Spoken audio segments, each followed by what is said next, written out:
শুধুমাত্র একটা কাঁচা পেঁপে দিয়ে যে এত সুন্দর একটা পোলাও রেসিপি করা যেতে পারে সেটা তোমরা না দেখলে হয়তো বিশ্বাসই করবে না। তো চলো, সবাইকে শুভ সকাল। আমার আর একটি কুকিং ব্লগে তোমাদের সকলকে স্বাগত।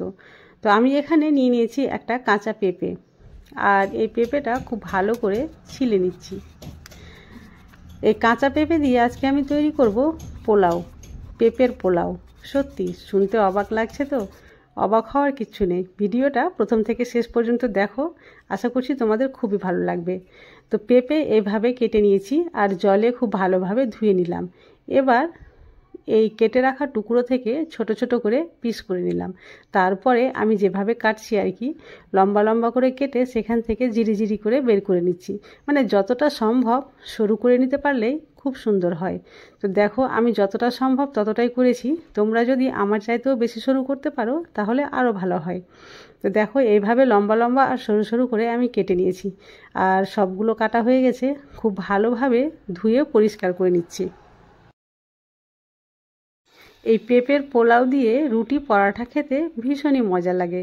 তোমরা একবার হলেও এটা ট্রাই করে দেখো, আর কেমন হয় আমাকে কমেন্টে এসে অবশ্যই জানাবে।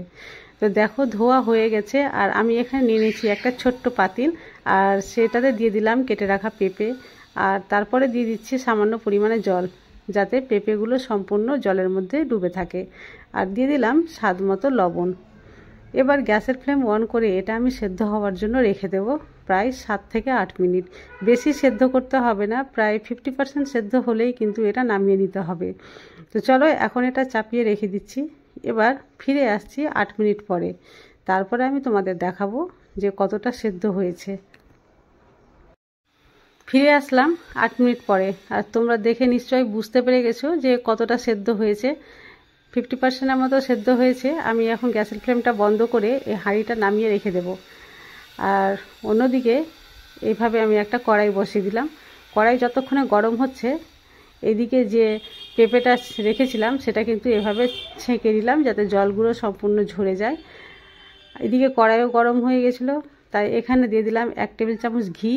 আজকের রেসিপিটা ঘি দিয়েই করব। ঘি দিয়ে করলে খুব সুন্দর টেস্ট আসে। আর ঘি গরম হয়ে গেছিলো, তাই এখানে দিয়ে দিলাম এলাচ, দারচিনি, লবঙ্গ, আর তারপরে দিয়ে দিচ্ছি কিছুটা কিশমিশ আর কাজু। আর খুব ভালোভাবে লাল লাল করে ভেজে নিতে হবে। এটা যখন প্রায় লাল লাল হয়ে আসবে তখন আমি এর মধ্যে অ্যাড করে দিচ্ছি সেই ছেঁকে রাখা পেঁপে। গ্যাসের ফ্লেমটা লো রেখে এরকম হালকা হাতে কিন্তু ভেজে নিতে হবে। আস্তে আস্তে নাড়তে হবে, খুব বেশি জোরে নাড়া যাবে না, তাহলে পেঁপেগুলো ভেঙে যেতে পারে, আর পেঁপেগুলো ভেঙে গেলে ভালো লাগবে না দেখতে। তো এইভাবে হালকা হাতে একটু আলতো করে নেড়ে নিতে হবে। এইভাবে নাড়তে নাড়তে পেঁপে যখন অনেকটাই কমে যাবে তখন এখানে আমি অ্যাড করে দিলাম চিনি। চিনিটা তোমরা তোমাদের স্বাদ অনুযায়ী দেবে। তো আমার মতে এখানে চিনিটা বেশি দেওয়া ঠিক হবে না আর কি। তো এখানে 1 টেবিল চামচই আমি চিনি দিয়েছি, আর নেড়ে চেড়ে এভাবে ঢাকা দিয়ে রেখে দিলাম প্রায় 3 মিনিট। 3 মিনিট পরে ফিরে এসে আবারও কিন্তু হালকা হাতে নেড়ে নিচ্ছি। এতক্ষণে প্রায় চিনি সম্পূর্ণই গলে গেছে, আর দেখতে পাচ্ছ আগের তুলনায় অনেকটাই কমে এসছে। মানে যতটা সেদ্ধ হয়েছিল, আর বাকি অংশ যেটা বাকি ছিল আর কি সেদ্ধ হতে, সেটাও সেদ্ধ হয়ে গেছে। এবার দেখো, সম্পূর্ণভাবে তৈরি হয়ে গেছে আমাদের পেঁপের পোলাও। আর এটা তৈরি করতে খুব একটা সময় লাগে না, আর খেতে কিন্তু খুব সুন্দর লাগে, কারণ এটা একটা ইউনিক রেসিপি। তোমরা একবার হলেও বাড়িতে অবশ্যই ট্রাই করে দেখো। রুটি দিয়ে, পরোটা দিয়ে যার সঙ্গে খাবে তার সঙ্গে কিন্তু খুব সুন্দর লাগবে খেতে।